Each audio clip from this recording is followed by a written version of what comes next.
Hello everyone, this is part 11 of What If Naruto Left Konoha to Save His Life, and I hope you guys enjoy this video and to like, to subscribe, to share, and check out the playlist, to see more comment down below. Now let's start the intro. They call me a god.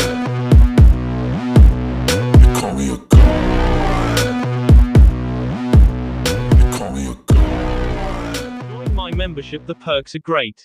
It's in the description. Be sure to like and subscribe, it gives me more motivation. Enjoy. You are having another kid?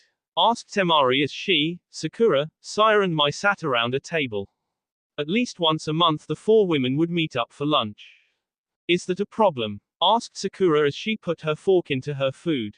Let's see, that means Katara, Saito, Reiji, Kushina and another kid will all be living in the same house. Said Saya, that is a lot of kids to be the same house. That isn't even counting Naruto, he can be a giant kid himself sometimes, said Temari. True, if it wasn't for the cleaning seals that Naruto has around the house we would be overwhelmed, said Sakura, and Katara is really mature for her age. So I am not that worried. Well, anytime you need off just ask and I will fill in for you, said Mai as she drank some more of her tea.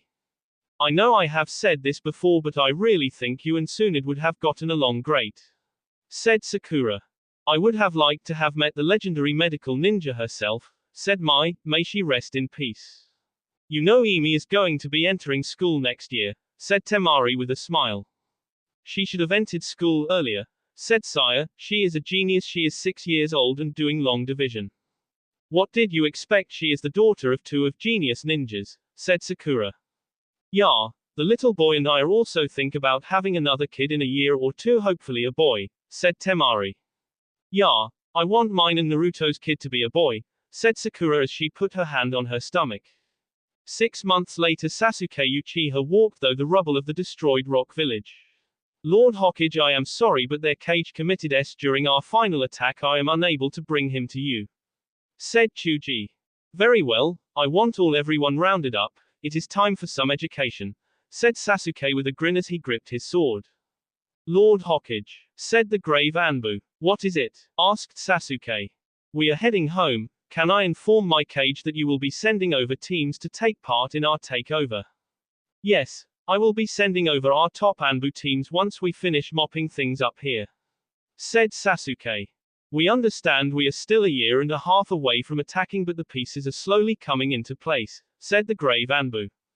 Very well, until we meet again, said Sasuke as the Anbu bowed their heads before heading home. All right, I have been assigned to be your Jonin instructor, said Saya as she stood on a rock in the middle of a small stream. In front of her stood Reiji, Haruno, Saito and Katara. I will push you all to your breaking point and don't think because you are related to the cage that you will get any special treatment.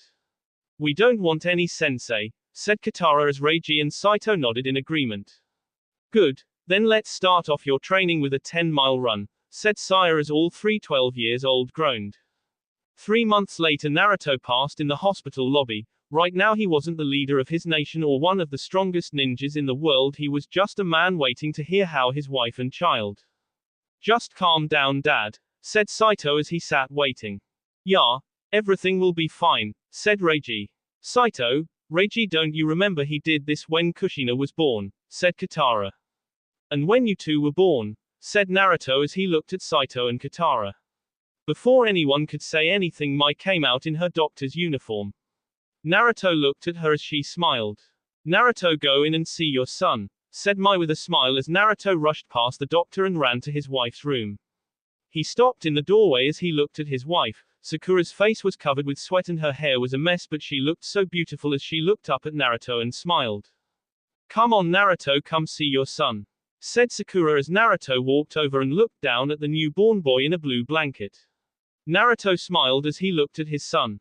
He is beautiful, said Naruto as he saw his son's green eyes for the first time. He has your eyes, Sakura-chan. A camera flash broke both parents out of their own little world. They looked up to see Katara standing there with a camera in her hand. So what is his name? Asked Katara.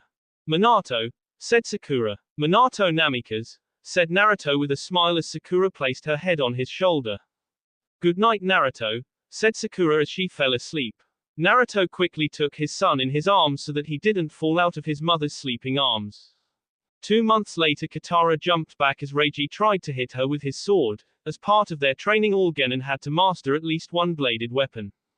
This was because villagers like the warrior, demon, and sometimes even the mountain ninjas tend to get rushed forward and KO up close and personal.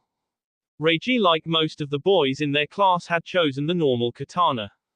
Saito had chosen 2 short curved swords, but at the moment he was home with the flu, so it was just her and Reiji who was fighting. Saya was standing in a tree watching them fight.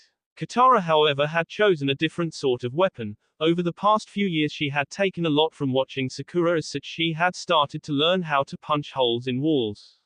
To meet the requirement for a bladed weapon, she carried a large knife across her back and a smaller one in her right boot.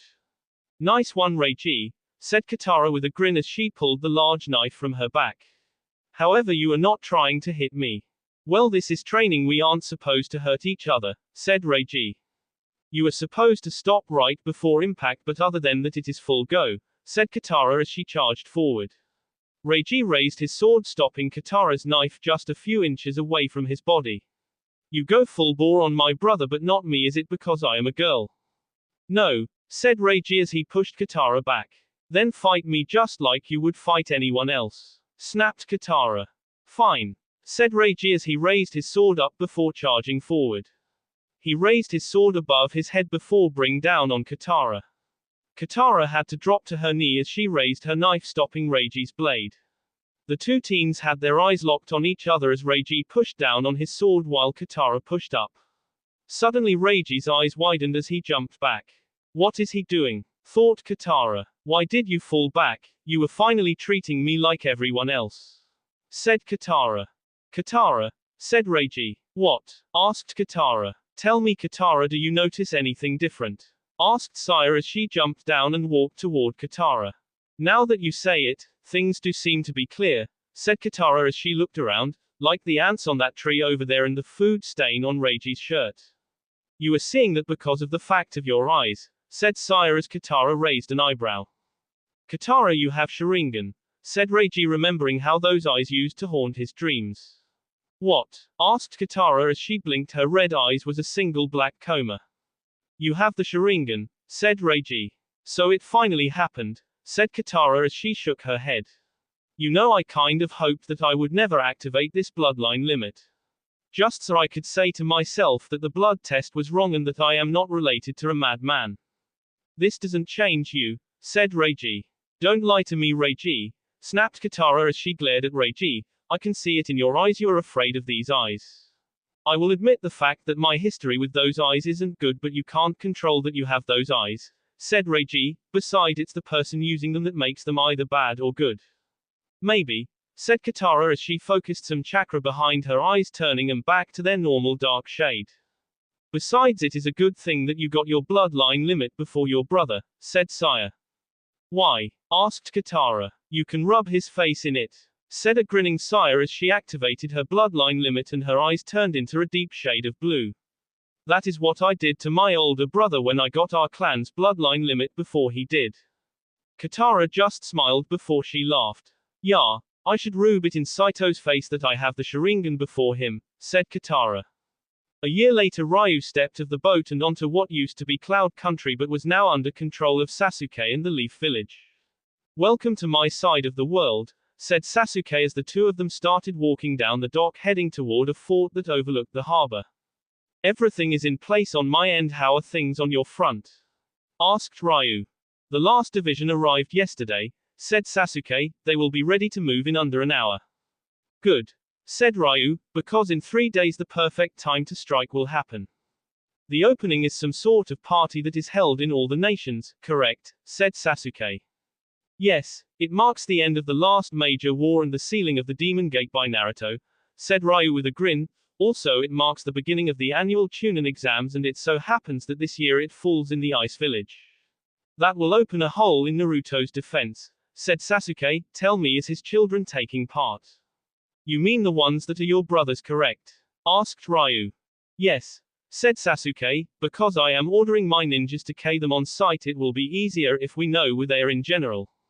Yes, There, and be aware the girl Katara has a level 2 Sharingan now, said Reiji. I see how old she is now, asked Sasuke. 14, almost 15, said Ryu. That is advanced for a female. Most of the women in my clan don't get the Sharingan till around that time. To have a level 2 is strange, said Sasuke. What of the boy? He is about the same. He unlocked his Sharingan only a year ago while Katara has had it for almost 3, said Ryu. That is about the right time, said Sasuke. Do you know the locations of Naruto's little girl? Yes, she is in preschool, but she has an Anbu team on her at all times, said Ryu as Sasuke looked at him. About 3 months ago, a criminal group from Rose tried to take her so that they could get Naruto to give them a very large amount of gold. They failed, but since then she and her brother has increased guards around them. Brother, so Naruto had another kid, said Sasuke as Ryu nodded.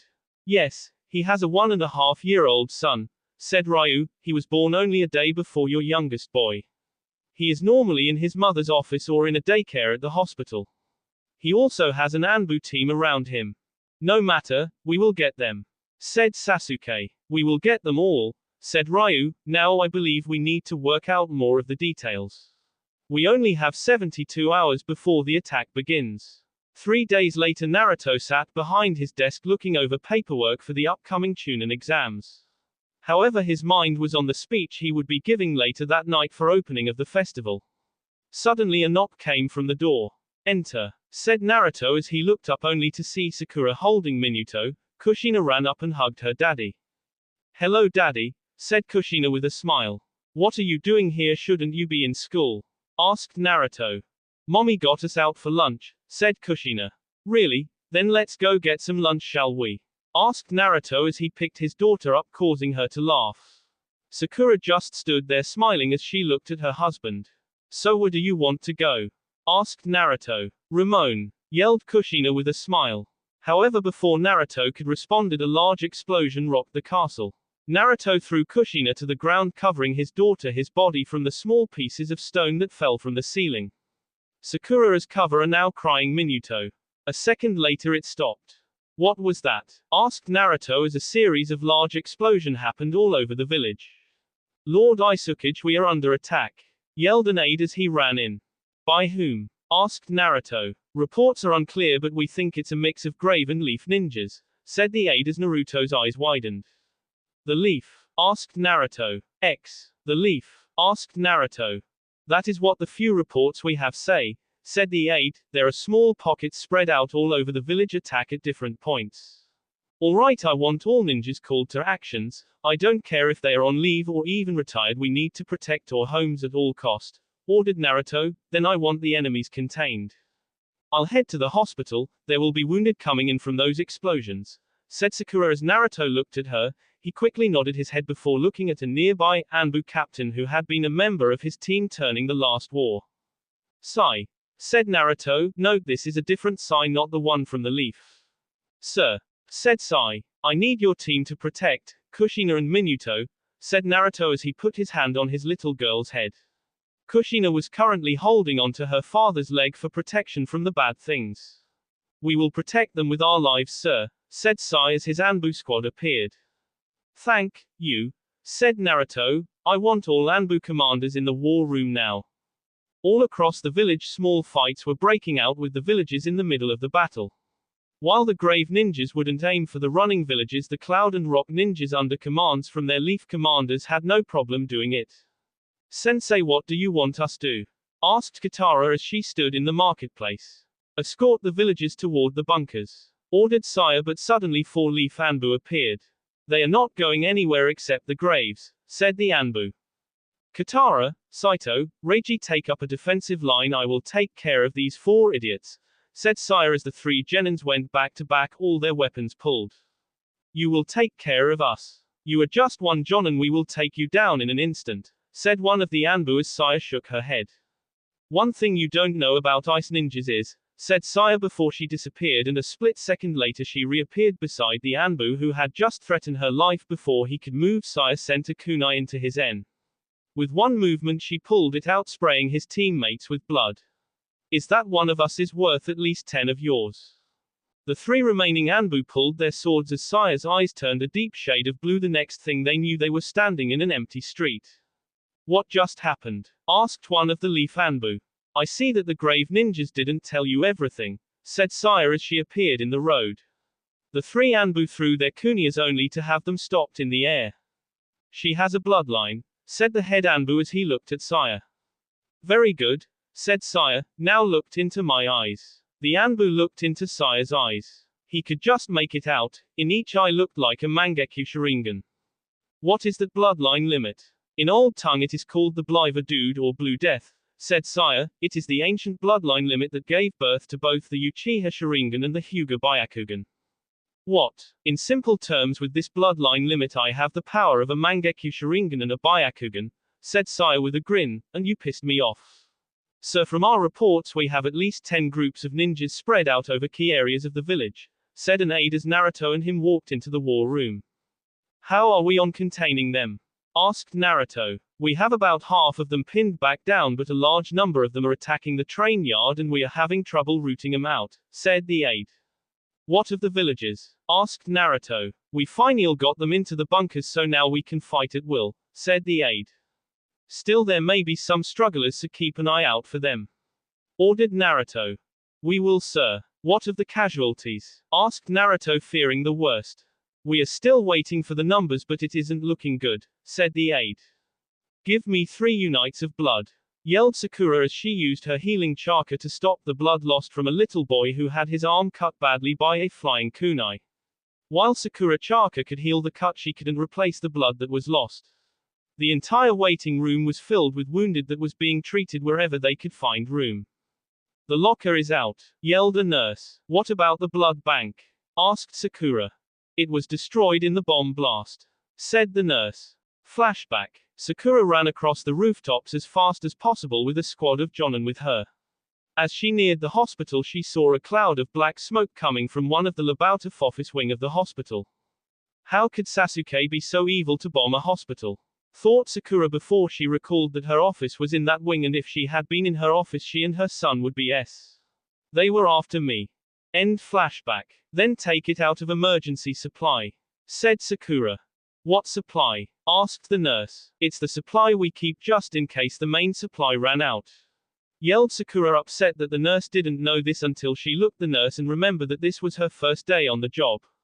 Sorry, have another nurse show you.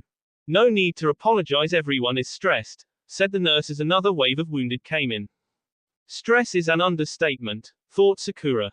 Meanwhile, in the now abounded streets, the ninjas of the ice fought for their homes, their families, and for their very lives, and at the moment it seemed that they had the upper hand. Lord Isukage, we have a report, said an aide. Tell me, said Naruto as he looked at a map of the village. So far we have them pinned in certain areas, namely around the manufactory district, but we can't push them back, said the aide. Has Des arrived? Yes, I have, said the former Isukage as he walked in. What do you need me for? I need you in case I push it too far, said Naruto. Sensei, what do you want us to do? Asked Reiji as Saya stood over the boss of 4 really Leaf Anbu. Well, first let's go searching for any villages that might have been left behind, said Saya as she whipped away blood from her kunai. Won't it be better if you go off and kill the leaf ninjas while we search? Asked Saito. If I do, then you guys would be valuable, said Saya. Suddenly Katara pulled a kunai from her pouch and threw it over her Jonin instructor's shoulder. Saya turned around just in time to see a leaf Chunin fall to the ground with Katara's kunai in his chest. Thanks Katara, and nice throw, said Saya as before she looked back at the wide-eyed Katara. Crap, she has never ked anyone before, or for that matter seen AS body. What did I do? Asked Katara to herself as she relived the image of that Chunin fall to the ground, a shock expression across his young face. He was maybe a year or 2 older than them and she had ked him. Katara, snap out of it, said Reiji as he shook her shoulder. What? Asked Katara as she snapped out of it and saw that Reiji was right beside her and her brother was pulling out the kunai from the Chunin. Katara, you did nothing wrong, you were protecting someone, said Saya. But, said Katara, nothing, every ninja KS someone eventuality, said Saya, now come on. Sis, said Saito as Katara turned to look at her brother, a blood-stained kunai in his hand. Aren't you going to take your weapon back? Leave it, ordered Katara. All right, said Saito as he dropped the kunai. At that moment Naruto stood on top of the castle looking out over the smoke-filled village. I hope this does more good than harm, thought Naruto as he pulled out a kunai and ran its blade across his palm. He then began to pump red chakra into the wound as the blood began to glow. I offer my blood as well as the blood and souls of my enemies as payment for the gates of the demon world to open, said Naruto as a circle of red chakra appeared around him. I call upon the Lord of all demons, the Lord of Flames Kyuubi. As Naruto kept talking, a giant storm cloud filled the sky as a dome of red chakra appeared around Naruto after it had built up. The red chakra shot up into the sky. All over the village people looked up into the sky as a hollowing wind blew across the village. As suddenly the cloud disappeared, replaced by a massive fireball. Kyuubi, I call upon you to honor our deal, yelled Naruto as the flames came down and began to form a shape. Slowly but surely a fox larger than all even the castle appeared out of the flames. Its sharp claws dug into the ground, his sharp teeth glistened as his 9 tails snapped in the air. The leaf ninjas began shaking in fear as they looked at the demon lord who now stood over them. You have called on yet again, Naruto, said Kyuubi as he turned to face Naruto. Yes, and you know our deal, you have your freedom and whenever I need your power I get it, said Naruto as he started at demon lord. Very true, said Kyuubi. I can see some leaf ninjas attack yours. Did you call me out just to K them? And to stop any more of my people from sing, said Naruto, besides why do you care? Every once in a while I want to know why I am king someone, said Kyuubi with a grin as the leaf ninjas started to back up in fear. I will certainly love eating them all. Naruto just looked down as he gave the word. They are all yours, said Naruto as he sentenced the remaining enemy ninjas to be eaten alive by the Kyuubi. Let's get out of here, yelled a leaf Anbu as he and his team tried to make it to the outer wall only to have a wall of red chakra appear in their path. None of you are going anywhere, said Kyuubi as one of his tails wrapped around the lead ninja as he brought the terrified ninja to his mouth. The leaf ninjas and their allies tried to run and tried to fight back, but it was no use. Naruto just stood there as he watched every last kicking and screaming to their deaths. Soon it was over and the Kyuubi turned and looked at Naruto. Until we meet again, Naruto. With that the Kyuubi disappeared in a ball of fireball. Later that night everyone was busy cleaning up and finding out who was alive and who was S. Naruto was still trying to understand what had happened. How bad? Asked Naruto. At the moment we have 500 confirmed S, mostly by the bomb blasts in the marketplace, said the aide. I see, said Naruto. Our ninjas tried to take some of the leaf ninjas alive, but they take a S pill when they know that they are trapped. Sasuke sent them on a S mission they were never supposed to live, said Shikamaru as he looked at the map of the village. Look where they hit. The market full of civilians and the school full of kids to make the village bleed. The hospital that keep care of the wounded. The castle our head of government. The train yard that is the key to our trading with the other nations, and the weapons factory to stop us from making weapons. This attack were never meant to take us over. It was meant to weaken us. So the main attack is still to come, said Naruto. So we just got word from the other villages, said an aide. What is it? Asked Naruto. They all got hit like we were, said the aide. Sasuke was weakling all his enemies before something, but for what? Asked Naruto. Sir, I know what, said the aide as Naruto looked at him. We got word that a leaf invasion force landed on the coast of Rose around the time we were attacked. It's an invasion force, said Shikamaru. I want messages sent to all the nations in the alliance at this moment. The Ice Village is declaring war against the combined forces of Leaf, Grave, Rock and Lighting Country, said Naruto as the First Ninja World War officially began. That will be all for this video. Be sure to like, subscribe, share, and comment down below for more videos. Goodbye.